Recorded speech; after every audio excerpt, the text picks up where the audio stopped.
नमस्कार साथियों, ये पार्ट 2 है। राजस्थान का इतिहास व संस्कृति जो कक्षा 10 की बुक है उसको लेकर ये पार्ट 2 है। देखिए, हमने ये शुरू किया था राजस्थान का इतिहास एक परिचय। अगर आपने वो वीडियो नहीं देखा तो वो अलग से प्लेलिस्ट बना दी गई है। यहाँ से परीक्षा में सीधे प्रश्न पूछे जाते हैं। तो देखिए, आज हम बात करेंगे पार्ट 2 में। यहाँ तक हमने कर लिए थे सभी सवाल। आज है 111 नंबर की। देखिए, कुंभा ने किस युद्ध में मालवा के शासक मोहम्मद खिलजी को परास्त किया था? कुंभा ने किस युद्ध में मोहम्मद खिलजी को परास्त किया था जो मालवा के शासक थे? तो वो सारंगपुर का युद्ध है 1437 का। याद रखेंगे, जो सारंगपुर का युद्ध कब हुआ? तो 1437 में हुआ। किसके बीच हुआ? तो मोहम्मद खिलजी व कुंभा के बीच हुआ। लेकिन सवाल ये नहीं पूछा जाता है। सवाल पूछा जाता है कुंभा के समकालीन मालवा का शासक कौन था? तो मालवा का समकालीन जो मालवा का शासक कौन था? तो मोहम्मद खिलजी। याद रखेंगे, ये सीधा सवाल पूछा जाता है। आगे देखिए, किस विजय के बाद राणा कुंभा ने कीर्ति स्तंभ का निर्माण कर किया? तो सारंगपुर युद्ध के बाद। सारंगपुर का युद्ध कब हुआ? तो ये 1437 में हुआ, जो अभी हमने देखा है। देखिए, फिर सवाल बनता है कि जो कीर्ति स्तंभ का निर्माण किसने करवाया? तो वो राणा कुंभा ने करवाया। और किस विजय के बाद कराया? तो वो सारंगपुर विजय के बाद कराया। आगे देखेंगे, चंपानेर संधि किन के मध्य हुई? जो चंपानेर की संधि है वो किन के मध्य हुई? तो मोहम्मद खिलजी व कुतुबुद्दीन के मध्य हुई 1456 में। देखिए, याद करने के लिए आपको कैसे याद कर सकते हैं? चंपा छप्पन, चंपा छप्पन थोड़ा मिलता है, लिंक होता है, आपको याद हो जाएगा। चंपा छप्पन, चंपा छप्पन, चंपानेर छप्पन। ठीक है, तो चंपानेर की संधि मोहम्मद खिलजी व कुतुबुद्दीन के मध्य हुई, वह 1456 में हुई। सारंगपुर का युद्ध कब हुआ? 1437 में हुआ। आगे देखेंगे, कुंभलगढ़ दुर्ग का शिल्पी कई बार परीक्षाओं में पूछा गया है। सीधा सवाल आता है, कुंभलगढ़ दुर्ग का शिल्पी कौन है? तो वो मंडन है। कुंभलगढ़ का जो शिल्पी है वो मंडन है। नागौर दरबार में किस भाटी राजा ने अकबर की अधीनता स्वीकार कर अपनी पुत्री का विवाह अकबर से किया? तो हर्राय भाटी ने किया। नागौर दरबार कब लगाया? तो 1570 में लगवाया गया, नागौर में लगवाया गया, ये भी पूछा जाता है। और यहाँ पर एक शुक्र तालाब का निर्माण करवाया गया था साथियों, अकाल राहत कार्य के दौरान। पूछा जाता है अकाल राहत कार्य के दौरान यहाँ पर क्या बनवाया गया? तो शुक्र तालाब बनवाया गया था अकबर द्वारा। कहाँ पर लगवाया गया? नागौर दरबार में। कब लगाया गया? 1570 में। आगे देखेंगे, एक लिंग महामत में किसकी रचना है? सीधा सवाल आता है, जो कान्हा व्यास की ये रचना है। ये सवाल पूछा गया है कई बार। संगीत राज, संगीत मीमांसा, सूल प्रबंध किसकी रचनाएं हैं? तो ये राणा कुंभा की हैं। सवाल ऐसा नहीं आता है, इनके बीच एक और कोई नाम दे दिया जाता है और पूछा जाता है इनमें से कौन सी राणा कुंभा की जो रचनाएं नहीं हैं? तो संगीत राज हैं, संगीत मीमांसा है, सूल प्रबंध है। इसके बीच आ जाता है संगीत प्रबंध, ऐसा कुछ नाम आता है। ऑप्शन भी कुछ ऐसा ही रहता है, संगीत प्रबंध आता है, जो राणा कुंभा की नहीं है। देखिए, संगीत राज, संगीत मीमांसा और सूल प्रबंध है। आगे देखेंगे, कीर्ति स्तंभ प्रशस्ति की रचना किसने की थी? कीर्ति स्तंभ प्रशस्ति की रचना किसने की थी? तो कवि अत्रि और महेश ने की थी। ये साथियों आरबीएससी की जो बुक है 10th की, वहाँ से सीधे प्रश्न बनाए गए हैं, वन लाइनर। अच्छा लगे तो चैनल को सब्सक्राइब जरूर करें, वीडियो को लाइक एंड शेयर जरूर करें। देखिए, आगे देखेंगे, महाराजा धीराज राव राय, दान गुरु, परम गुरु, राजगुरु, हाल गुरु, अभिनव भट्टाचार्य, हिंदू सुल्तान किसकी उपाधियाँ हैं? तो राणा कुंभा की हैं। किसकी हैं? राणा कुंभा की। देखिए, जो गुरु वाले हैं वो तो आपको याद रह जाएंगे, दान गुरु, परम गुरु, राजगुरु, हाल गुरु। इनको लेकर सवाल अभी थोड़े कम पूछे जाते हैं जी। ये पूछा जाता है कि अभिनव भट्टाचार्य की उपाधि किसकी हैं? तो राणा कुंभा की हैं। एक ये भी पूछा जाता है हिंदू सुल्तान की, ये भी पूछा जाता है हिंदू सुल्तान की किसकी हैं? तो वो भी राणा कुंभा की है, ये याद रखेंगे। फिर आगे देखिए, ये उपाधियाँ हैं जो किस कारण राणा कुंभा को हैं? तो देखिए, महाराजा धीराज हैं वो राजाओं का राजा होने के कारण। फिर है महाराणा है तो अनेक राज्यों को अपने अधिकार में रखने के कारण। फिर देखिए, जो राणो रासो हैं वो विद्वानों को आश्रयदाता होने के कारण। पूछा जा सकता है परीक्षा में ये सवाल कि जो विद्वानों को आश्रयदाता होने के कारण राणा कुंभा ने कौन सी उपाधि धारण की? तो वो राणो रासो हैं। याद रखेंगे, राणो रासो। या राणो रासो किस लिए उपाधि धारण की? तो विद्वानों को आश्रयदाता होने के कारण। याद रखेंगे, अच्छा सवाल बन सकता है साथियों। राजगुरु राजनीतिक सिद्धांतों में दक्ष होने व विभिन्न सामंतों व जागीरदारों का हितैषी होने के कारण। तो वही ये भी सवाल बन सकता है। देखिए कि राजनीतिक सिद्धांतों व दक्ष होने व विभिन्न सामंतों व जागीरदारों के हितैषी होने के कारण कौन सी उपाधि धारण की गई थी राणा कुंभा द्वारा? तो राजगुरु की। ठीक है, आगे देखेंगे दान गुरु। तो दान गुरु विद्वानों, कलाकारों व निर्धनों को दान देने के कारण। हाल गुरु गिरि दुर्गों का स्वामी होने के कारण व पर्वतीय दुर्गों पर विजय हासिल होने के कारण। परम गुरु तो विभिन्न विधाओं का ज्ञाता होने के कारण और अपने समय का सर्वोच्च शासक होने के कारण परम गुरु। फिर आगे देखेंगे, देखिए प्रसिद्ध गीत गोविंद जो है नामक पुस्तक पर लिखी टीका रसिक प्रिया। भी कुंभा की निम्न उपाधियों का वर्णन मिलता है रसिक प्रिया में भी। तो कौन कौन सी उपाधियाँ हैं रसिक प्रिया में? देखिए नरपति, सामान्य मानवों से श्रेष्ठ होने के कारण नरपति की उपाधि। फिर है अश्वपति, जो कुशल घुड़सवार होने के कारण। गणपति, राज्यों का राजा होने के कारण। फिर आगे देखेंगे छाप गुरु। तो छाप गुरु छापामार युद्ध पद्धति में निपुण होने के कारण। तो छाप गुरु इधर नाम से पता लग जाएगा। हिंदू सुल्तान, कई बार परीक्षा में यही पूछा जाता है हिंदू सुल्तान। ये समकालीन मुस्लिम शासकों द्वारा हिंदुओं की रक्षा करने वाला विभूषित किया गया है समकालीन मुस्लिम शासकों द्वारा। फिर आगे देखेंगे नाटक राजकर्ता, नृत्य शास्त्र का ज्ञाता होने के कारण। शैल गुरु, युद्ध में निपुण होने के कारण। छाप गुरु, धनुर्विद्या का ज्ञाता होने के कारण छाप गुरु। फिर है देखिए अभिनव भट्टाचार्य, जिसको लेकर परीक्षा में सवाल पूछा जाता ही है। तो श्रेष्ठ वीणा वादक, संगीत क्षेत्र में विपुल ज्ञान के कारण, संगीत प्रेम के कारण अभिनव भट्टाचार्य। याद रखेंगे प्रजापालक, तो जनता का हितैषी होने के कारण। देखिए आगे का सवाल, राणा कुंभा की हत्या किसने की? तो राणा कुंभा की हत्या किसने की? इनके ही पुत्र उदय द्वारा इनकी हत्या की गई 1468 में। याद रखेंगे। इतिहास में राणा सांगा किस उपनाम से जाना गया है? तो हिंदूपत। याद रखेंगे राणा सांगा किस उपनाम से? तो हिंदूपत। खातौली का युद्ध किन के बीच लड़ा गया? खातौली का युद्ध तो राणा सांगा व इब्राहिम लोदी के बीच 1517 में। खातौली का युद्ध 1517 में राणा सांगा और इब्राहिम लोदी के बीच पूछा जाता है। फिर देखिए किस युद्ध में राणा सांगा की सेना ने बाबर की सेना को परास्त किया? तो बयाना का युद्ध है साथियों, फरवरी 1527। ये सवाल कई बार परीक्षा में पूछा जाता है, कई बार ये रिपीट होता ही है। किस युद्ध में सांगा की सेना ने बाबर की सेना को परास्त किया? तो वो बयाना का युद्ध है। बयाना का युद्ध कब हुआ? तो वो फरवरी 1527 को। याद रखेंगे। बाबर ने किस युद्ध में राणा सांगा को परास्त किया? तो ये बयाना के युद्ध के बाद खानवा का युद्ध हुआ था 17 मार्च 1527 को। पूछा जाता है। तो देखिए याद रखेंगे बयाना का युद्ध हुआ फरवरी 1527, फिर खानवा का युद्ध हुआ 17 मार्च 1527। खानवा युद्ध में कौन सी पद्धति बाबर की विजय का कारण बनी? तो वो तुलगुमा पद्धति है। याद रखेंगे बाबर की विजय का कारण बनी तुलगुमा पद्धति। राणा सांगा की विष देने से किस स्थान पर मृत्यु हुई? तो बसवा दौसा में है साथियों। 23 जनवरी 1528 में इनकी मृत्यु हुई। याद रखेंगे बसवा दौसा। तो पूछा जाता है राणा सांगा से संबंधित स्थान कौन सा है, और नीचे कई स्थान दिया जाता है जिसमें बसवा दौसा होता है जहाँ पर इनकी मृत्यु हुई। तो वो ये होगा। राणा सांगा का समाधि स्थल कहाँ है? तो मांडलगढ़ है। समाधि स्थल मांडलगढ़ है। और कहाँ पे मृत्यु हुई? तो बसवा में हुई। फिर देखिए पन्ना ने अपने किस पुत्र के बलिदान से उदय सिंह के प्राण बचाए? तो वो चंदन है। उदय सिंह का राज्याभिषेक किसके सहयोग से हुआ? तो मालदेव के सहयोग से हुआ। उदय सिंह का राज्याभिषेक मालदेव के सहयोग से हुआ। किस युद्ध में उदय सिंह ने बनवीर को मारकर अपनी पैतृक सत्ता प्राप्त की? तो मावली का युद्ध है 1540 में हुआ था। उदय सिंह ने बनवीर को मारकर अपनी पैतृक सत्ता प्राप्त की, तो वो मावली का युद्ध है। उदय सिंह ने कब उदयपुर को बसाकर अपनी राजधानी बनाया? तो 1559 है। उदय सिंह ने कब उदयपुर को बसाकर अपनी राजधानी बनाया? तो 1559। याद रखेंगे। अकबर ने जयमल व पत्ता की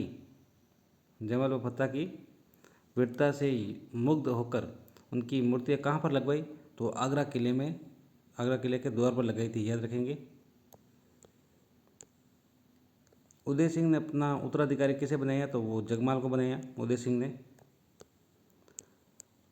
हल्दी घाटी का युद्ध किस स्थान पर लड़ा गया? ये सवाल कई बार पूछा जाता है। तो खमनोर के निकट लड़ा गया। याद रखेंगे हल्दी घाटी का युद्ध जो कब हुआ था? 18 जून 1576 को। और अगर नाम देखकर पूछा जाए कि डॉक्टर दशरथ शर्मा के अनुसार हल्दी घाटी का युद्ध कब हुआ? तो वो 21 जून हो जाएगा, याद रखेंगे। अगर नाम देकर पूछा जाए, लेकिन अगर ये पूछा जाए कि हल्दीघाटी का युद्ध कब हुआ, तो वो सर्वमान्य मत है 18 जून, लेकिन डॉक्टर दशरथ शर्मा के अनुसार 21 जून, याद रखेंगे। प्रताप की सेना के हरावल भाग का नेतृत्व किसने किया? तो महाराणा प्रताप के हरावल भाग का नेतृत्व किसने किया? तो हकीम का सूर ने। मुगल सेना के हरावल भाग का नेतृत्व किसने किया? तो जगन्नाथ कछवा ने। प्रताप के जीवन पर संकट देखकर राज चिन्ह किसने धारण कर लिया? तो वो झाला बीदा ने, याद रखेंगे। ये सवाल पूछा जाता है कि प्रताप के जीवन पर संकट देखकर किसने राज चिन्ह धारण किए थे? तो झाला बीदा ने। हल्दीघाटी के युद्ध को अबुल फाजिल ने किस नाम से संबोधित किया? तो वो खमनोर का युद्ध। अबुल फजल ने क्या कहा? खमनोर का युद्ध। बदायूंनी ने हल्दीघाटी के युद्ध को क्या कहा? तो गोगुंदा का युद्ध। इनको लेकर सवाल आता ही आता है कि किसने क्या कहा। तो बदायूंनी ने क्या कहा? गोगुंदा। जो हल्दीघाटी नामकरण है, हल्दी चढ़ी कई नवविवाहितों के पुरुष वेश में लड़ने के कारण पड़ा, किसका कथन है? तो डॉक्टर महेंद्र भानावत का। डॉक्टर महेंद्र भानावत ने किस पुस्तक में हल्दीघाटी युद्ध का वर्णन किया? तो अजूबा भारत परीक्षा में पूछा जा सकता है इस बार। किस युद्ध को मेवाड़ का मैराथन कहा? ये सवाल अभी फर्स्ट ग्रेड में पूछा गया और आगे भी पूछा जा सकता है। तो वो दिवेर के युद्ध को। कब हुआ था दिवेर का युद्ध? तो ये 1582 को। दिवेर युद्ध में किस मुगल सेनापति को अमर सिंह ने मौत के घाट उतार दिया? तो शेरिमा सुल्तान खां। सुल्तान खां, याद रखेंगे, यही पूछा जाता है। दिवेर युद्ध में किस मुगल सेनापति को अमर सिंह ने मौत के घाट उतारा? तो वो शेरिमा सुल्तान खां। महाराणा प्रताप की छतरी कहाँ है? तो ये बारडोली में है। ये परीक्षा में सवाल आता ही आता है, याद रखें अच्छे से। कई बार परीक्षा में रिपीट हुआ है ये सवाल। महाराणा प्रताप की छतरी कहाँ पर है? तो वो बारडोली में है। मुगल मेवाड़ संधि। मुगल मेवाड़ संधि किसके काल में हुई? तो वो अमर सिंह के काल में हुई। अमर सिंह और जहांगीर के बीच हुई थी। ये 5 फरवरी 1615 है, लगभग जितना मुझे पता है। फिर भी आप एक बार कंफर्म कर लीजिएगा। 5 फरवरी 1615 किन के बीच हुई? तो अमर सिंह और जहांगीर के बीच हुई ये मुगल मेवाड़ संधि। परीक्षा में पूछा जा सकता है। किस राजकुमारी से विवाह के उपरांत राज सिंह का औरंगजेब से विवाद शुरू हो गया? तो किशनगढ़ की राजकुमारी चारुमती। किस राजकुमारी से विवाह के उपरांत राज सिंह का औरंगजेब से विवाद शुरू हुआ? तो वो किशनगढ़ की जो राजकुमारी थी चारुमती, उनके कारण। किसके काल में चित्तौड़ दुर्ग के कंगूरे व बुर्ज को मुगल सेना ने ढहा दिया? तो राज सिंह। किसके काल में चित्तौड़गढ़ दुर्ग के कंगूरे व बुर्ज को मुगल सेना ने ढहा दिया? तो राज सिंह के काल में। संसार का सबसे बड़ा शिलालेख राज प्रशस्ति किस झील के किनारे है? तो राजसमंद। राज प्रशस्ति किसके किनारे है? तो राजसमंद के झील के। किस नदी के पानी को रोककर राजसमंद झील का निर्माण करवाया गया? तो गोमती नदी के पानी को रोककर राजसमंद झील का निर्माण कराया गया। ये परीक्षा में पूछा जाता है, याद रखेंगे। किस नदी को? गोमती नदी को। गोमती नदी को रोककर राजसमंद झील का निर्माण कराया गया। राठौड़ों को सूर्यवंशी ब्राह्मण भल्लाराव की संतान किसने बताया? तो ये दयाल दास ने बताया। मारवाड़ के राठौड़ों को कन्नौज से आने वाली शाखा किसने बताया? तो वो मोहम्मद नहसी ने बताया। राठौड़ों का आदि पुरुष तो राव सिंहा। ये परीक्षा में पूछा गया है सवाल। मंडोर के राठौड़ों की राजधानी किसने बनाया? मंडोर को राठौड़ों की राजधानी किसने बनाया? तो राव चुंडा ने। चांद बावड़ी का निर्माण करने वाली चांद कंवर किसकी पत्नी थी? तो वो चुंडा की पत्नी थी, याद रखेंगे। ये सवाल पूछा जाता है, चांद बावड़ी का निर्माण किसने कराया? तो वो चांद कंवर ने। ये किन की पत्नी थी? तो चुंडा की। आगे देखेंगे। रणमल की किस प्रेमिका की सहायता से सामंतों ने उसकी हत्या कर दी? तो वो भारमली थी। रणमल की किस प्रेमिका की सहायता से सामंतों ने उसकी हत्या की? तो वो भारमली की सहायता से। राव जोधा ने अपनी पुत्री का विवाह मेवाड़ के किस राजकुमार से किया? तो वो रायमल के साथ किया। राव जोधा ने जोधपुर नगर कब बसाया? तो 1459 में बसाया। ये परीक्षा में सवाल पूछा जाता है। जोधपुर नगर की स्थापना कब हुई? तो 1459 में। किसने की? तो राव जोधा ने। राव जोधा द्वारा निर्मित मेहरानगढ़ दुर्ग किस पहाड़ी पर है? ये चुड़िया टूक पहाड़ी पर है और ये चिड़ियाटोक पहाड़ी पर हैं और ये सवाल सुमेलित करने को लेकर पूछा जाता है। एक तरफ दुर्ग दिए जाते हैं, दूसरी तरफ पहाड़ियाँ दी जाती है। तो मेहरानगढ़ का किस पहाड़ी पर है? तो चिड़ियाटोक पहाड़ी पर है। मेहरानगढ़ को ही मयूर ध्वज दुर्ग भी कहा जाता है। राव जोधा को जोधपुर का पहला प्रतापी शासक किसने माना? तो डॉक्टर गौरीशंकर हीराचंद ओझा ने। जैसलमेर के राव लूणकरण की पुत्री उमादे इतिहास में किस नाम से प्रसिद्ध हुई? तो रोटी रानी। ये सवाल हमेशा पूछा जाता है, रोटी रानी के नाम से कौन प्रसिद्ध है? तो वो उमादे, याद रखेंगे। तो ये किन की पुत्र थी? तो जैसलमेर के राव लूणकरण की पुत्र थी। ये सवाल पूछा जाता है सीधा कि रोटी रानी, तो वो उमादे। ये सवाल कई बार रिपीट हुआ है और ये फर्स्ट ग्रेड में भी पूछा गया और इस बार अभी सेकेंड ग्रेड में भी पूछा गया था लगभग। जेता व कुंपा किसके सेनापति थे? तो वो मालदेव के सेनापति थे। किस युद्ध में शेरशाह ने धूर्तता से मालदेव व उसके सेनापतियों के मध्य अविश्वास उत्पन्न किया? तो वो गिर शिमल का युद्ध 1544 है। सीधा सवाल पूछा जाता है, गिर शिमल का युद्ध कब हुआ? तो वो 1544 को हुआ। किन के बीच हुआ? तो शेरशाह और मालदेव के मध्य हुआ। ये सवाल आता है सीधा। राव चंद्रसेन को अपने किन दो बड़े भाइयों के विरोध का सामना करना पड़ा? तो राम और उदय सिंह का। जो राव चंद्रसेन है किसका पुत्र था? तो मालदेव का पुत्र था। मारवाड़ का प्रताप, सीधा सवाल पूछा जाता है, मारवाड़ का प्रताप किसे कहा जाता है? तो राव चंद्रसेन को। राजस्थान का भूला बिसरा राजा भी राव चंद्रसेन को कहा जाता है। और जो हसमत वाला शासक है वो मालदेव को कहा जाता है, याद रखेंगे। भूला बिसरा राजा राव चंद्रसेन, मारवाड़ का प्रताप राव चंद्रसेन। राव चंद्रसेन का साथ किन लोगों ने दिया? तो रावल सुखराज और सुजा देवीदास ने दिया। किसने चंद्रसेन की तुलना महाराणा प्रताप से की? तो विश्वेश्वरनाथ रेव ने की। मोटा राजा उदय सिंह किसका भाई था? तो वो चंद्रसेन का ही भाई था। मोटा राजा उदय सिंह ने अपनी पुत्री जोधाबाई या जगत गुसाई का विवाह किससे किया? तो वो जहांगीर से किया। ये 1587 ये 1586 में हुआ ये इनका विवाह, जगत गुसाई और जहांगीर का। जहांगीर व जोधाबाई की संतान कौन थी? तो वो खुर्रम, शहजादा खुर्रम, जो शाहजहाँ के नाम से आगे प्रसिद्ध हुआ। महाराजा जसवंत सिंह को जोधपुर का शासक नियुक्त करके बादशाह ने किसे उसका मंत्री बनाया? तो अशोक ठाकुर राज सिंह कुपावत को। महाराजा जसवंत सिंह को जोधपुर का शासक नियुक्त करके बादशाह ने किसे उसका मंत्री बनाया? तो अशोक ठाकुर राज सिंह कुपावत को। किसके विश्वासघात के कारण धर्मत में उत्तराधिकारी के युद्ध में दारा की पराजय हुई? जो धर्मत का युद्ध हुआ था, उत्तराधिकारी युद्ध, जिसमें दारा की पराजय हुई, तो वो कासिम खां के विश्वासघात के कारण पूछा जा सकता है। धर्मत के युद्ध में पराजय होने के बाद किस रानी ने किले के द्वार खोलने से मना कर दिया? तो वो उदयपुरी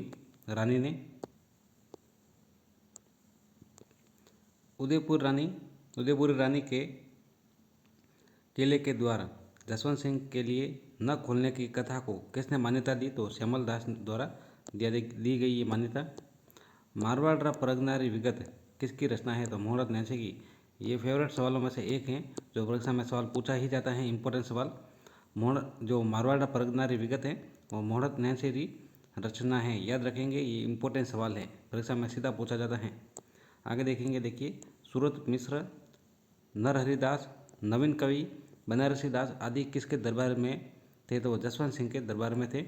इनमें से एक नाम दिया जाएगा या दो नाम दे दिए जाएंगे, जैसे ज़्यादातर ये दिए जाते हैं, नरहरिदास और बनारसी दास, और ये नवीन कवि भी दिया जाता है। तो ये किन के दरबार में थे? वो जसवंत सिंह के दरबार में थे। राव बीकानेर की स्थापना कब की? तो 1488 में की। राव बीकानेर जंगल प्रदेश कब जीता? तो 1465 में, याद रखेंगे। बीकानेर की स्थापना कब की? तो 1488 में। किसने की? तो राव बीका द्वारा स्थापना की गई। जंगल प्रदेश कब जीता? तो 1465 को। ये याद रखेंगे, आप कन्फ्यूजन हो सकती है अगर दोनों ऑप्शन दे दिए गए। तो पहले जंगल प्रदेश जीता था 1465 में, फिर बीकानेर की स्थापना कब की गई? तो 1488 में। बिट्टू सुजा ने अपने ग्रंथ राव जयसिंह चंद में किसे कलयुग का कर्ण कहा? तो राव लूणकरण को। कलयुग का कर्ण राव लूणकरण किसने कहा? तो बीटू सुजा ने। किस ग्रंथ में कहा? तो राव जयसिंह चंद। याद रखेंगे, राव जयसिंह चंद किसकी रचना है? तो बीटू सुजा की। ये सवाल पूछा जाता है, इसलिए बता रहा हूँ साथियों, एक ही लाइन को अलग अलग तरीके से पूछा जाता है। साथियों सवाल अच्छा लगे हैं तो कमेंट ज़रूर करें, ये आपका अधिकार है। ज़रूर बताएं कि सवाल अच्छे हैं या ख़राब है, ज़रूर बताएं। और चैनल को सब्सक्राइब जरूर करें अगर अच्छा लगे तो। अन्यथा कोई समस्या नहीं, सवाल जरूर देखें। किस ग्रंथ में राव लूणकरण की तुलना दानवीर कर्ण से की गई? तो वो करमचंद्र वंशोकीर्तन काव्य में की गई। राव लूणकरण की तुलना किससे की गई? दानवीर कर्ण से की गई। किस में की गई? तो करमचंद्र वंशोकीर्तन काव्य में। नागराज किसका सेनापति था? तो राव जयसिंह का। किस युद्ध में मालदेव के विरुद्ध जयसिंह मारा गया? तो पाहोबा या साहोबा का युद्ध है, 1541 में हुआ था।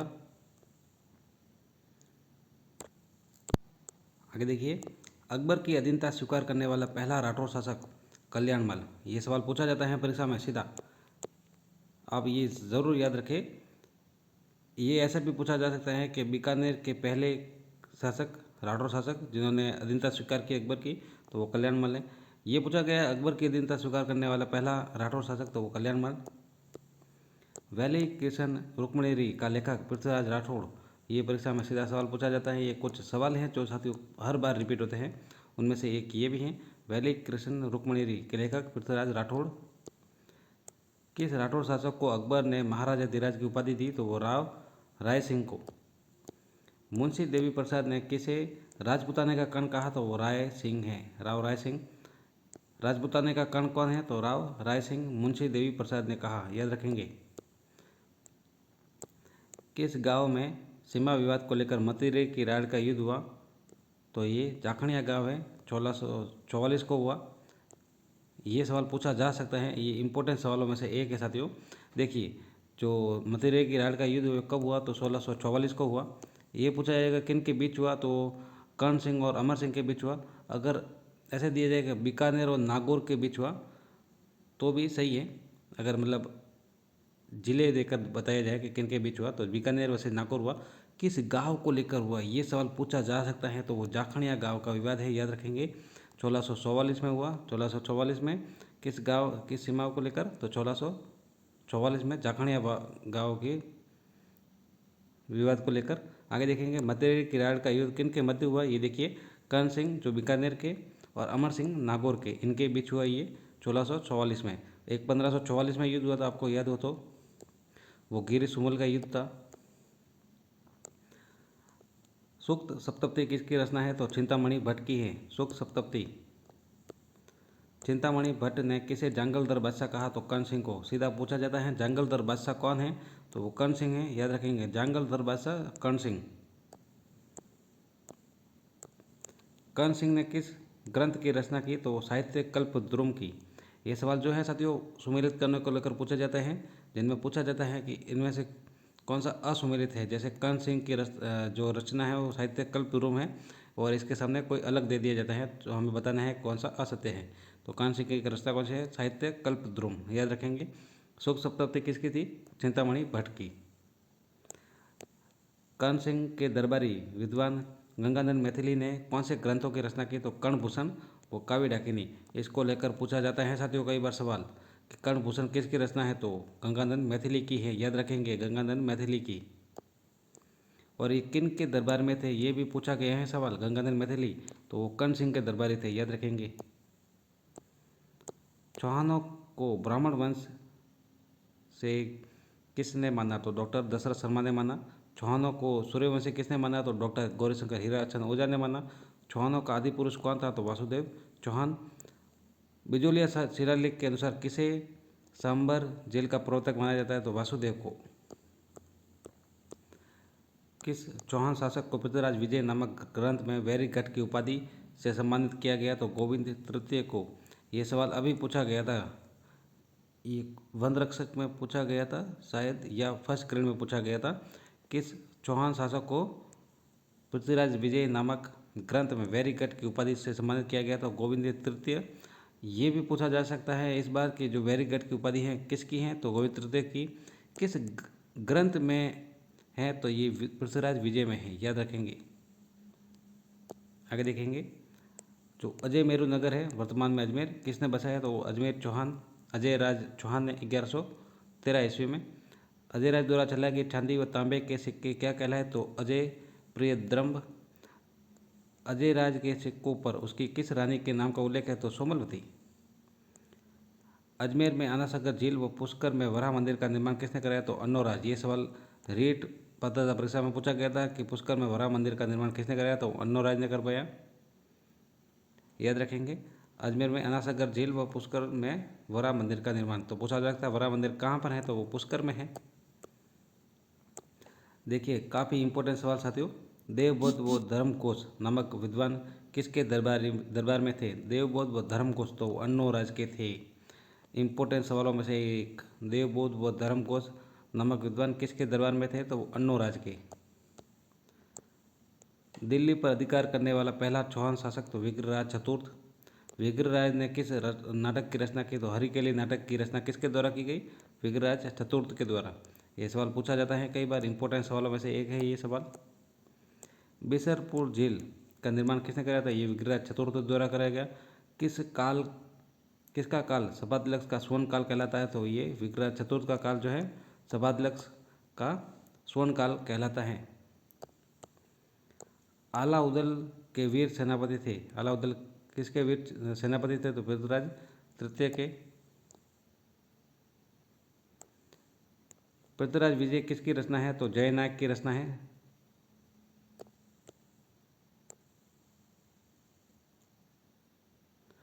तराइन के प्रथम युद्ध 1191 में हुआ। तराइन का प्रथम युद्ध किनके बीच हुआ? तो मोहम्मद गोरी और पृथ्वीराज चौहान के मध्य होता है। पृथ्वीराज चौहान तृतीय और गोरी को किसने हराया था? पृथ्वीराज चौहान को। इनकी विजय हुई थी।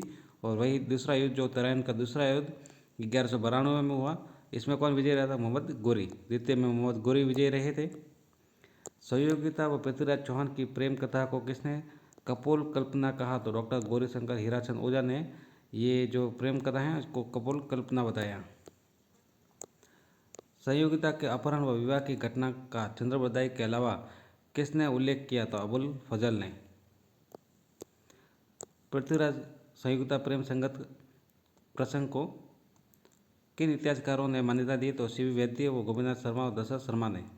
पृथ्वीराज सहयोगिता प्रेम प्रसंग को पृथ्वीराज सहयोगिता प्रेम प्रसंग को किन इतिहासकारों ने मान्यता नहीं दी? तो डॉक्टर रोमिला थापर और ARS त्रिपाठी ने मान्यता नहीं दी। रणथंभौर चौहान वंश का शासक जो संस्थापक किसे कहा जाता है? रणथंभौर चौहानों जो चौहान वंश है उनका संस्थापक तो गोविंदराज, पृथ्वीराज चौहान के जो बेटे हैं पृथ्वीराज चौहान तृतीय के, तो गोविंदराज को रणथंभौर चौहान वंश का संस्थापक माना जाता है। किसे शरण देने के कारण हमीर को खिलजी के युद्ध का सामना करना पड़ा? तो मंगोल विद्रोही मोहम्मद शाह व कैबरू को शरण देने के कारण जो हमीर को है खिलजी से युद्ध का सामना करना पड़ा था। हमीर के कौन से सेनापतियों ने छल करके शत्रु विजय की नींव रखी? तो रणमल और रतिपाल ने। रणथंभौर में किसके नेतृत्व में महिलाओं ने जौहर किया? तो रंग देवी। जो जल जौहर था, याद रखेंगे। रणथंभौर में हमीर महाकाव्य के रचयिता तो नयन चंद्र सूरी। ये इंपॉर्टेंट सवाल कई बार परीक्षा में पूछा जाता है। हमीर महाकाव्य के रचयिता तो नयन चंद्र सूरी। नयन चंद्र सूरी हमीर महाकाव्य के रचयिता। हमीर रासों का जो रचयिता कौन था? तो जोधराज। हमीर रासों का रचयिता जोधराज। हमीर महाकाव्य नयन चंद्र सूरी। फिर हमीर हट की रचना किसने की? तो चंद्रशेखर ने। हमीर हट चंद्रशेखर। जालोर के चौहान वंश का संस्थापक तो कीर्तिपाल चौहान। ये जालोर के चौहान वंश का संस्थापक। और रणथंभौर के चौहान वंश का कौन था? तो गोविंदराज। आगे देखेंगे, देखिए जालोर के चौहानों में सबसे अधिक शक्तिशाली कौन शासक था? तो कान्हर देव। किस इतिहासकार ने अलाउद्दीन खिलजी के जालोर पर आक्रमण का कारण वीरमदेव का फिरोजा से विवाह करने के लिए इनकार बताया? तो मोहम्मद नैसी द्वारा ये बताया गया। खिलजी ने सिवाना किले को जीत कर उसका नाम रखा तो खैराबाद। याद रखेंगे, सवाल जो नाम बदले गए थे उनको लेकर सवाल पूछा जाता है।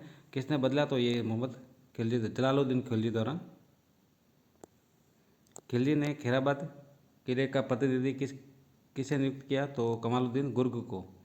खिलजी ने खैराबाद किले का प्रतिनिधि किसे नियुक्त किया गया?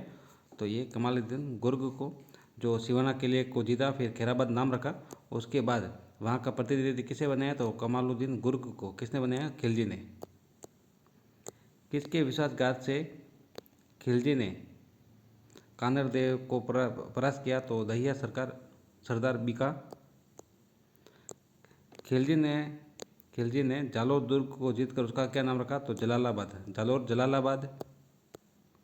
कछवा शासक स्वयं को किनका वंशज बताते हैं? कछवा शासक जो है स्वयं को राम के ज्येष्ठ पुत्र हैं कुश को।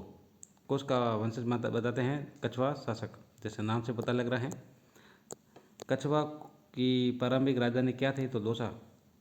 मुगल अधीनता स्वीकार करने वाला प्रथम राजपूत? तो भारमल। भारमल ने सांबर में अपनी किस पुत्री का विवाह अकबर से किया? तो वो हरका बाई, जो मरियम उजमानी की इनको उपाधि थी।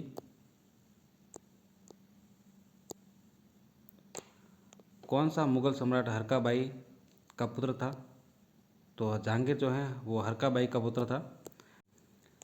किस वर्ष भारमल ने अपने पुत्र भगवान दास व पुत्र मानसिंह सहित सपरिवार अकबर की अधीनता स्वीकार की? तो 1562 सांबर में। भगवान दास ने अपनी पुत्री मानबाई का विवाह किसके साथ किया? तो जहांगीर के साथ किया। मानबाई व जहांगीर का पुत्र कौन था? तो वो खुसरो। फिर देखिए, अकबर ने किस कछवा शासक को फर्जंद या बेटा की उपाधि? तो मान सिंह को। याद रखेंगे, ये सवाल कई बार परीक्षा में रिपीट हुआ है। यह परीक्षा में सवाल सीधा पूछा जाता है। ये पूछा जाता है कि अकबर ने किसे फर्जंद की उपाधि दी? तो वो मान सिंह को दी। मान सिंह को फर्जंद की उपाधि किसने दी? तो अकबर ने दी। और फर्जंद का क्या अर्थ है? तो वो बेटा। जो मुरारी दान व जगन्नाथ किसके दरबारी विद्वान थे? तो मान सिंह के। मान सिंह की मृत्यु कहाँ पर हुई? तो इलिचपुर में हुई और 1614 में हुई। पुरंदर की संधि 1665 में। परीक्षा में रिपीटेड सवाल है, परीक्षा में पूछा जाता है। इंपॉर्टेंट सवालों में से एक, मिर्जा राजा जय सिंह व शिवाजी के मध्य हुई पुरंदर की संधि 1665 में। पुरंदर 65। कवि बिहारी किसके दरबार में था? कवि जो बिहारी हैं वो राजा जय सिंह, मिर्जा राजा जय सिंह के दरबार में थे कवि बिहारी। जय सिंह द्वितीय को किसने सवाई की उपाधि प्रदान की? जय सिंह द्वितीय को किसने सवाई की उपाधि प्रदान की? तो वो औरंगजेब ने। किसने? सवाई जय सिंह जो द्वितीय थे, जय सिंह द्वितीय को किसने सवाई की उपाधि प्रदान की? तो वो औरंगजेब ने प्रदान की सवाई की। आमेर का नाम मोमिनाबाद किसने रखा? तो मुअज्जम, जो बहादुर शाह के नाम से फिर जाने गए। ये सीधा पूछा जाता है कि देखिए, आमेर का नाम बदल कर क्या रखा गया? तो मोमिनाबाद रखा गया। किसने नाम बदला? तो ये मुअज्जम या बहादुर शाह, एक नाम आएगा। जो मुअज्जम थे इनको फिर उन्होंने जो शासन किया बहादुर शाह के नाम से किया था, और आमेर का नाम बदला था ये मोमिनाबाद, याद रखेंगे। सवाई जयसिंह द्वारा बनवाई गई नक्षत्रों की शुद्ध सारणी का नाम क्या था? तो जीज मोहम्मद शाही। तो नक्षत्रों की शुद्ध सारणी थी जीज मोहम्मद शाही। जय सिंह ने किस ज्योतिष ग्रंथ की रचना की? तो कारिका की। जय सिंह द्वारा बनवाई गई सबसे बड़ी सौर वेधशाला किस नाम से जानी गई? तो जंतर मंतर के नाम से जानी गई। जय सिंह द्वारा बनवाई गई सबसे बड़ी सौर वेधशाला जंतर मंतर के नाम से जानी गई।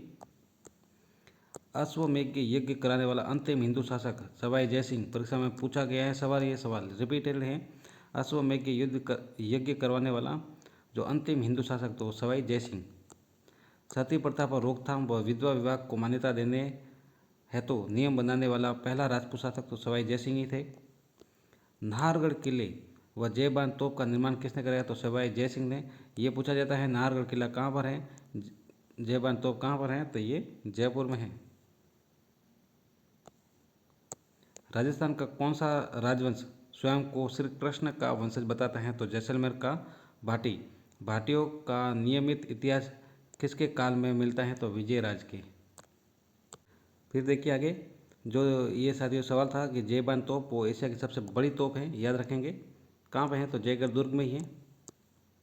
जैसलमेर की स्थापना किसने की? जैसलमेर की स्थापना किसने की? तो जैसल भाटी ने। ये तो नाम से ही पता लग जाएगा आपको।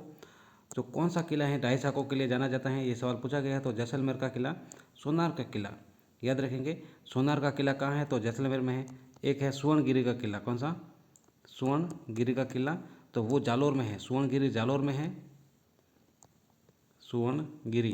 फिर जो सोनार का किला है वो जैसलमेर में है। परीक्षा में देखते हैं, आपको कन्फ्यूजन हो सकती है। सोनार जैसलमेर में है, सुवर्णगिरी जो है वो जालौर में है। जैसलमेर का पहला शाखा किसके काल में हुआ? तो मूलराज के काल में हुआ, अलाउद्दीन के आक्रमण से हुआ ये। फिर देखिए जैसलमेर का दूसरा शाखा है किसके काल में हुआ? तो रावल दुद्दा के काल में फिरोज शाह के आक्रमण से हुआ। और जैसलमेर का जो अर्ध शाखा का हुआ तो 1550 में, इसको लेकर ही सवाल पूछा जाता है, ये इंपॉर्टेंट सवाल है। तो ये 1550 में हुआ। ये पूछा जाता है जो अर्ध शाखा हुआ किसके शासनकाल में हुआ? तो राव लूणकरण के शासनकाल में हुआ। आमिर अली के हमले से हुआ, आक्रमण से। ये पूछा नहीं जाता है, लेकिन ये ज़रूर पूछा जाता है कि इस समय शासन किसका था? तो वो राव लूणकरण का था 1550 में। जैसलमेर का अर्ध शाखा। नागौर दरबार में किस भाटी राजा ने अकबर की अधीनता स्वीकार कर अपनी पुत्री का विवाह अकबर से किया? तो हर्राय भाटी ने किया। नागौर दरबार कब लगाया? तो 1570 में लगवाया गया, नागौर में लगवाया गया, ये भी पूछा जाता है। और यहाँ पर एक शुक्र तालाब का निर्माण करवाया गया था साथियों, अकाल राहत कार्य के दौरान। पूछा जाता है कि अकाल राहत कार्य के दौरान यहाँ पर क्या बनवाया गया? तो शुक्र तालाब बनवाया गया था अकबर द्वारा। कहाँ पर लगवाया गया? नागौर दरबार में। कब लगाया गया? 1570 में। भाटी वंश का अंतिम शासक कौन था? जवाहर सिंह। जाट शासकों की शुरुआत किससे होती है? तो गोकुल जाट से। गोकुल जाट की हत्या के बाद उसके संघर्ष को किसने जारी रखा? तो राजा राम जाट ने। भरतपुर के स्वतंत्रता जाट साम्राज्य की शुरुआत किससे होती है? तो चुलामन जाट से होती है। किस जाट शासक को जय सिंह ने ब्रज राज की उपाधि दी? तो बदन सिंह को। किस जाट शासक को जय सिंह ने ब्रजराज की उपाधि तो बदन सिंह को दी? किस जाट शासक ने पानीपत के युद्ध के पश्चात मराठों को शरण दी थी? तो सूरजमल ने दी थी। देखिए रोहिलों के खिलाफ जो युद्ध हुआ, युद्ध में किस सेनापति ने सूरजमल की मृत्यु की पूर्ण पुष्टि होने पर ही विश्वास किया? तो वो जो नजीब खान थे उन्होंने। करौली का कौन सा राजवंश स्वयं का संबंध मथुरा की सूरसेन शाखा से जोड़ता है? तो वो है यादव राजवंश। करौली के यादव राजवंश की स्थापना किसके द्वारा की गई? तो ये विजयपाल द्वारा 1040 ईस्वी में की गई। कल्याणपुर वर्तमान में जो करौली है किसने बसाया? तो अर्जुन पाल सिंह ने। ये पूछा जा सकता है। देखिए साथियों, करौली के किस शासक ने अंग्रेजों से संधि की थी? तो हरबख्श पाल सिंह ने। करौली के किस शासक ने अंग्रेजों के साथ संधि की? तो हरबख्श पाल सिंह ने। आबू के जो परमार वंश का संस्थापक तो ये धूमराज हैं। ये सवाल पूछा जाता है, इंपॉर्टेंट सवाल। ये परीक्षा में साथियों इंपॉर्टेंट सवालों में से एक है। आबू के परमार वंश का संस्थापक तो ये धूमराज है। किस युद्ध में मराठों को विरुद्ध राठौड़ कछवा संयुक्त सेना पराजित हुई? किस युद्ध में मराठों के विरुद्ध राठौड़ कछवा जो संयुक्त सेना पराजित हुई? तो पाटन का युद्ध था। कब हुआ? तो 20 जून 1790 को पाटन का युद्ध। मराठों के विरुद्ध राठौड़ कछवा संयुक्त सेना पराजित हुई थी। आगे देखेंगे, मेवाड़ की राजकुमारी कृष्णा कुमारी से विवाह को लेकर कौन से शासकों में विवाद हुआ? तो जोधपुर का मान सिंह और जयपुर का जगत सिंह। ये कृष्णा कुमारी विवाद है। ये कब हुआ? ये आपके लिए आज का सवाल रहेगा। कमेंट बॉक्स में उत्तर जरूर दें। कृष्णा कुमारी विवाद कब हुआ? कृष्णा कुमारी किन की पुत्र थी? तो मेवाड़ शासक भीम सिंह की ये पुत्र थी। और जोधपुर में सत्ता संघर्ष किन के मध्य चला? तो ये विजय सिंह और राम सिंह के मध्य चला। दूसरा अब पार्ट 3 रहेगा। पार्ट 1 हमने करवा दिया, ये पार्ट 2 था। अब पार्ट 3 अगले वीडियो में मिलते हैं हम। जो आगे टॉपिक रहेगा साथियों दूसरा पार्ट रहेगा। देखिए राजस्थान के प्रमुख संत व लोक देवता। मिलते हैं अगले वीडियो में। वीडियो अच्छा लगे तो चैनल को सब्सक्राइब जरूर करें और कमेंट में ज़रूर बताएं सवाल कैसा लगे, और कोई कमी हो तो ज़रूर बताएं, हम उसे भी पूरी करने की कोशिश करेंगे। धन्यवाद साथियों। चैनल को सब्सक्राइब करना न भूलें, अन्यथा कोई समस्या नहीं है। आप वीडियो ज़रूर देखें।